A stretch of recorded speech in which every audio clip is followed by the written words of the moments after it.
Listen closely, my friends. The most important conversation you will ever have is not with your boss, not with your partner, not with the person you have been trying to convince, or impress, or reach, for longer than you should have. The most important conversation you will ever have is the one happening right now, inside your own head, the running commentary, the quiet narration of your own life. The voice that tells you what you are capable of and what you are not, what you deserve and what is out of reach, what is possible for someone like you and what is reserved for someone else. That voice, the one that never stops. The one that is there when you wake up and there when you try to sleep, and there in every moment of doubt, and every moment of decision, and every moment where you stood at the edge of something, and either stepped forward or stepped back. That voice shaped the outcome every time. And here is what most people never fully understand about that voice. It is not fixed. It is not the truth. It is not an accurate reporter of reality. It is a habit. A deeply ingrained habit, built from years of absorbed beliefs, absorbed experiences, absorbed verdicts, from people and situations that you did not choose and were never obligated to internalize. And habits, unlike character, can be changed today. We are changing this one.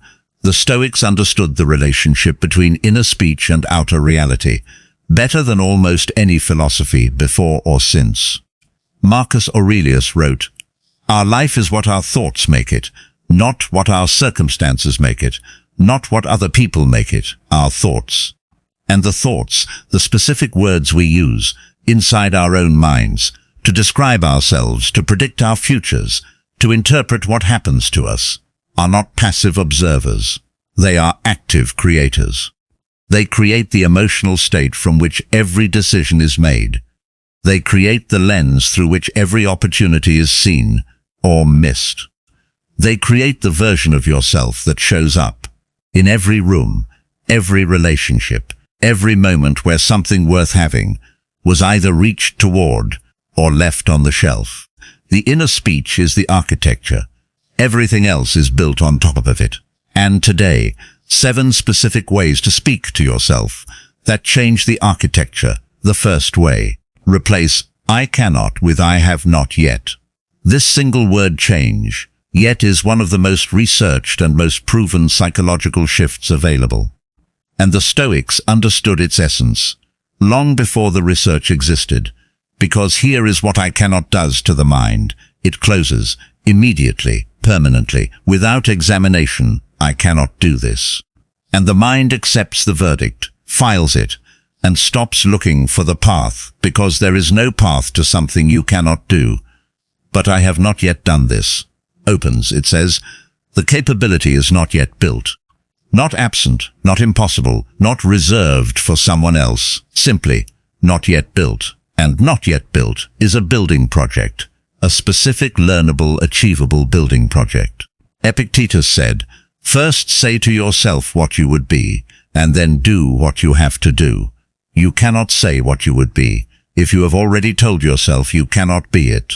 Not yet creates the possibility. And possibility is where everything worth building always begins. The second way: stop narrating your worst self. Start narrating your choosing self. Most people, when talking to themselves about themselves, are narrating the worst version, the version that failed last time, the version that reacted badly, the version that fell short of the standard. And that narration, repeated daily, becomes identity. I am the kind of person who falls apart under pressure, cannot stick to things, always ends up back here. And the identity, once formed, filters every new experience through its own confirmation, looking for the evidence that it is true, finding it, strengthening the story. Marcus Aurelius did not narrate his worst self, even when he fell short. And he did fall short. He narrated the choosing self, the self that was going to choose differently tomorrow. The self that had the capacity not to be perfect, but to return to the values. Every time, he wrote, "If it is not right, do not do it. If it is not true, do not say it." Start saying true things about the choosing self. I am the kind of person who notices when I fall short and chooses again. I am the kind of person who keeps returning to who I decided to be. That narration, practiced daily, builds the identity that the other narration was destroying. The third way, speak to yourself with the specific words of someone who already has what they want. This is the most misunderstood principle in all of attraction and manifestation content. And the Stoics had the most precise version of it. Most people think speaking as if you have what you want means pretending, lying to yourself, for forming a confidence you do not feel. It is not. It is something far more specific. It is speaking from the values and the character of the person who has what you want, not from the outcome. From the inside, because the person who has the life they want does not speak to themselves differently because they arrived. They arrived because they spoke to themselves differently, long before the arrival. They spoke with the patience of someone who trusted the process, the discipline of someone who showed up regardless of the feeling, the gratitude of someone who already saw the good in what was present, the clarity of someone who knew what they were building and did not need external validation to keep building it. Speak like that person, not because you are pretending to be them, because you are becoming them. One internal conversation at a time. The fourth way, ask yourself better questions. Most people. In most difficult moments, ask the worst possible questions. Why does this always happen to me? What is wrong with me? Why can I never get this right? Why am I so behind? And those questions, however natural, are not questions at all. They are verdicts with question marks.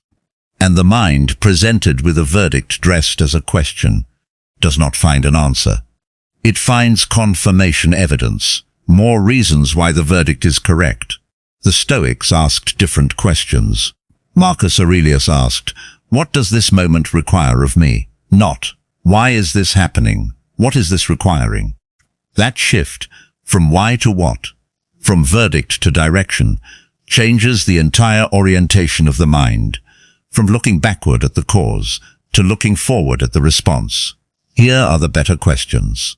What can I do with what I have right now?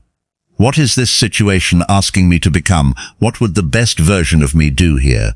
What is genuinely good about where I am? What is one step I can take today toward what I want? These questions produce answers, genuine, useful answers, that point somewhere, that give the mind a direction, and a mind with a direction is a mind that moves. The fifth way, tell yourself the story of someone who overcomes, not someone who endures. There is a specific difference between the story of someone who endures hardship and the story of someone who overcomes it. Both people go through the same difficulty. Both feel it, both struggle, but one of them is narrating, "I am getting through this, surviving, waiting for it to end." And the other is narrating, "This is building something in me. I am becoming stronger inside this. When this is over, I will know something that the comfortable version of me could never have known." The Stoics narrated the second story, always, not because they were not in pain, because they understood that the story, told inside the pain, shapes what the pain produces. The endurer gets through. The overcomer gets stronger. Tell the overcomer's story, not because it is more comfortable, because it is more accurate, because the hardship, every hardship, is building something. And the mind that knows what it is building moves through the building with a completely different quality than the mind that is simply enduring. The sixth way, speak gratitude, specifically. Before you ask for anything more, here is the specific sequence that most people get backwards. They speak the wanting. Before the having, they narrate the gap. Before the gift, they tell themselves about everything that is missing. Before they have genuinely received everything that is present. And the wanting, without the receiving, creates a specific orientation of mind, a scarcity orientation. The specific feeling of not enough that colors every action, every interaction, every attempt at building, with the energy of someone who believes, at a deep level, that they are behind, that they do not have enough, that what they want is still out there, rather than in some form, already here. Seneca wrote, "He is a wise man who does not grieve for what he has not, but rejoices for what he has." Speak the rejoicing first, every day, before the wanting. Specifically, not the big generic gratitude, something real from today, something small, something ordinary, that is genuinely good. And then, from that place of genuine receiving, ask for what you want, not from scarcity, from abundance. The request from abundance sounds different, feels different, and produces different results. Because the mind in abundance sees the path, the mind in scarcity only sees the gap, the seventh way. End every day by telling yourself who you are choosing to be tomorrow, not who you hope to be, not who you wish you were, who you are choosing, deliberately, consciously. With the specific authority of someone who understands that identity is not fixed, not given, not the verdict of the past, but the decision of the present about who shows up tomorrow. Marcus Aurelius did this every single night, in his journal, not to celebrate, not to punish, to decide to tomorrow, I am choosing to be patient, in the moment that tests my patience. Tomorrow, I am choosing to respond, rather than react. Tomorrow, I am choosing to see the good, before the default arrives to show me the problem. Tomorrow, I am choosing to be the version of myself that this journal has been building, one evening at a time. That decision, made in the last moments of the day, before sleep, becomes the first thought of the morning, the intention set in the quiet, holds through the noise, not perfectly, but more than without it. And more, practiced daily, becomes the new default, the new automatic, the new voice, not the old one, the one you chose. So here are the 7 ways. I cannot with I have not yet. Stop narrating the worst self. Narrate the choosing self. Speak from the character of the person who has what you want. Ask yourself better questions. What, not why. Tell the overcomer story, not the endurer story. Speak gratitude specifically before asking for more. End every day by choosing who you are tomorrow. 7 ways, none of them requiring special circumstances, all of them available right now. In the next thought you have about yourself, in the next word you choose. For the most important conversation you will ever have, Marcus Aurelius wrote, you have power over your mind, not outside events. Realize this, and you will find strength. The mind is yours, the voice inside it is yours, the story it tells about who you are and what is possible and what you deserve is yours to write, not once. Every day, every morning, every moment where the old voice tries to return, and you choose the new one instead, that choosing, practiced daily, is not just a mindset shift. It is the architecture of the life you are building, one internal conversation at a time. Build it well. Listen closely, my friends. One final time, the life you want is not waiting for the right circumstances. It is not waiting for the right opportunity. It is not waiting for someone to give you permission, or recognition, or the specific external confirmation. That was never required. It is waiting for the conversation inside you to match the life outside you.